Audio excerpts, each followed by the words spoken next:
దీన్ని post traumatic stress రావటం అనమాట. ఆందోళన, వర్రీర పడుతూ ఉండటం, లేకపోతే గుండె దడ ఎక్కువగా కొట్టుకుంటూ ఉంటాం, ఇలాంటివి వస్తుంటాయి అన్నమాట. వీటిని ఇట్లా ఐడెంటిఫై చేస్తుంటాం అండి. సో ఇది వాస్తవానికి టెక్స్ట్ బుక్స్లో కూడాను హ్యారిసన్ అని మాకు ఒక భగవద్గీత లాంటి టెక్స్ట్ బుక్, దాంట్లో ఆయన రాస్తాడనమాట. దాదాపు 10-15% ఆఫ్ ది జనరల్ పాపులేషన్, అంటే పాపులేషన్లో అంటే భారతదేశంలో 130 కోట్లు ఉందంటే వీళ్ళందరికీ ఎస్సే చేస్తేనే వీళ్ళలో సుమారు 10-15 కోట్ల మందికి జనరలైజ్డ్ యాంగ్జైటీ డిజార్డర్ ఉందని అనమాట. సో ఇలాంటి వాళ్ళు మరి పేషెంట్లుగా వచ్చినప్పుడు వాళ్ళలో ఇంకా ఎక్కువ పర్సంటేజ్లో ఎలా వచ్చేవాళ్ళు కూడా చాలా ఎక్కువ ఉంటారండి.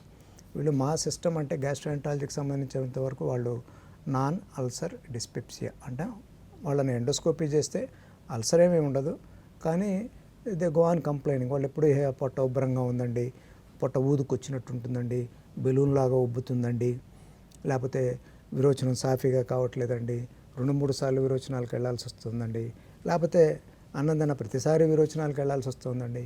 ఈ రకంగా రకరకాలుగా వీళ్ళు ఈ కంప్లైంట్స్ తోటి వస్తుంటారు.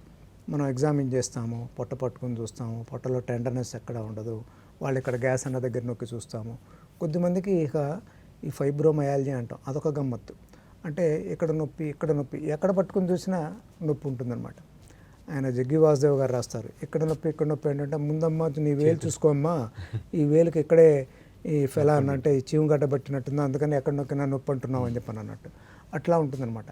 సుమారు ఒక 11 పొజిషన్లు ఏవో డిస్క్రైబ్ చేస్తారు. అట్లాంటి చోట్ల టెండర్నెస్ ఉంటుందంటే ఫైబ్రోమయాలజీ అంటాం. అయితే టెక్స్ట్ బుక్లో కొన్ని రాస్తాడు, కానీ వీటికి ఇవి అందవు. ఓకే, ఇవి మనకి దాంట్లో చెప్పినట్టుగా మనకి ఫైండింగ్స్ కూడాను మనకి కనపడవండి.